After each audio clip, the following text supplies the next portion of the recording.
নমস্কার বন্ধুরা, আমি ডোনা রিগালিস লাইভ কিচেন চ্যানেল নিয়ে তোমাদের সামনে এসেছি। এখন তো শীতকাল পড়ে গেছে, বাজারে সর্ষে শাক অফুরন্ত পাওয়া যায়। আমি এই সর্ষে শাকটাকে একটু অন্যরকম ভাবে রান্না করেছি। আশা করি আমার এই রেসিপিটা তোমাদের ভালো লাগবে। যদি ভালো লাগে অবশ্যই একবার ট্রাই করে দেখো। গরম গরম ভাতের সঙ্গে এইরকম সর্ষে শাক থাকলে ভীষণই ভালো লাগে। আর সর্ষে শাকের টেস্টটা একেবারেই অন্যরকম হয় খেতে। চলো আর কথা না বাড়িয়ে ঝটপট রান্নাঘরে চলে যাই। কড়াতে আমি 3 টিস্পুনের মতো সর্ষের তেল দিয়ে দিলাম। তেলটাকে এখন খুব ভালো করে গরম করে নিতে হবে।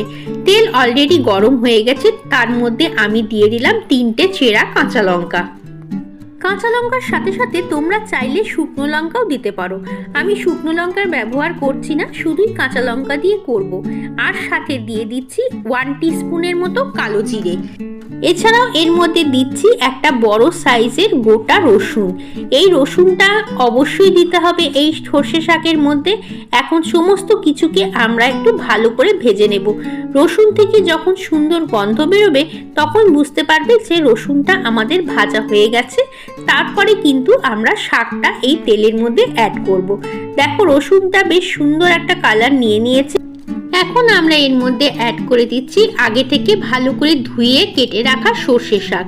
এখানে 2টো আঁটি সর্ষে শাক রয়েছে, এগুলোকে আমি খুব ভালো করে ধুয়ে নিয়েছি, তারপরে ছোট ছোট করে কুচিয়ে নিয়েছি। শাকটাকে এখন আমরা তেলের মধ্যে ভালো করে রসুনের সঙ্গে ভেজে নেব। শাক ভাজার সময় এর মধ্যে আমি নুন দিয়ে দেব। নুন দিয়ে দিলে শাকের থেকে বেশ সুন্দর জল বেরিয়ে যাবে, আর সেই জলেই আমাদের শাকটা সেদ্ধ হয়ে যাবে। চলো তাহলে এর মধ্যে নুন দিয়ে দিই। 1/2 টিস্পুনের মতো নুন আমি দিয়ে দিলাম। এর সাথে দিয়ে দিচ্ছি 1/4 টিস্পুনের মতো চিনি। এছাড়া এর মধ্যে আমি দিচ্ছি 1 টিস্পুনের মতো গোলমরিচ। গোলমরিচটা তোমরা চাইলে ফোড়নে দিতে পারো বা আমার মতো পরেও ব্যবহার করতে পারো। দেখো শাকটা কিন্তু অনেকটা কমে গেছে। এখন আমি এর মধ্যে দিয়ে দিচ্ছি 1/4 চামচের মতো হলুদ গুঁড়ো। হলুদ খুব সামান্য পরিমাণে লাগবে, শাকে বেশি হলুদ দেওয়ার দরকার পড়ে না। দেখো শাক থেকে কত জল বেরিয়ে গেছে, আর শাকটাও কিন্তু পুরোপুরি আমার সেদ্ধ হয়ে এসছে। শাকের জলটা যখন একেবারে শুকিয়ে যাবে তখন বুঝবে যে শাকটা আমাদের রান্না করা হয়ে এসছে।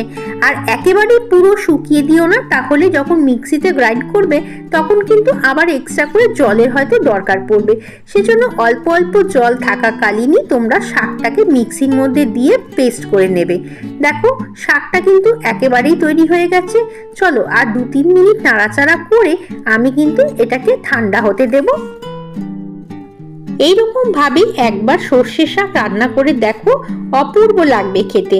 তোমাদের তো প্রথমেই বললাম গরম গরম ভাতের সাথে এইরকম সর্ষে শাক যদি থাকে তাহলে দেখবে একতলা ভাত নিমেষেই এটা দিয়ে শেষ হয়ে যাবে।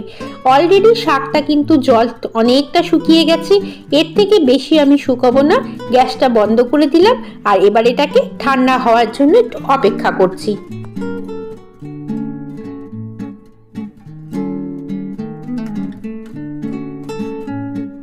শাকটা একেবারে ঠান্ডা হয়ে গেছে। চলো এবার এটাকে আমরা মিক্সির মধ্যে দিয়ে একটা মিহি পেস্ট তৈরি করে নিয়ে আসি। দেখো পেস্টটা একেবারেই তৈরি হয়ে গেছে। আমি কিন্তু খুব বেশি পরিমাণে শুকিয়ে ফেলিনি, অল্প অল্প জল থাকতেই আমি এটাকে মিক্সির মধ্যে পেস্ট করেছি। এখন এটাকে আমি মিক্সি থেকে বার করে আবার কড়াতে দিয়ে দিব। যেটুকু পরিমাণ জল রয়েছে সেইটুকুও কিন্তু কড়ার মধ্যে দিলে পারে শুকিয়ে যাবে, আর বেশ সুন্দর একটা গন্ধ বেরোচ্ছে কিন্তু এখন। চলো এটাকে 2 মিনিট নাড়াচাড়া করে তারপরে এটাকে পরিবেশন করে দিচ্ছি। আর বলে রাখি এই শাকটার মধ্যে যে পরিমাণে ঝাল খেতে পছন্দ করো সেই অনুযায়ী কিন্তু ঝালের পরিমাণ বাড়িয়ে বা কমিয়ে নিও। আমি 2টো কাঁচা লঙ্কা ব্যবহার করেছি, তোমরা চাইলে 2টোর জায়গায় 4টেও ব্যবহার করতে পারো। ব্যাস দেখো একদম পুরোপুরি এটাকে কিন্তু শুকিয়ে নিয়েছি। আর আমি কড়াতে রাখবো না, তাহলে একেবারেই খটখটে হয়ে শুকিয়ে যাবে। এখন এটাকে গরম গরম পরিবেশন করে দেব।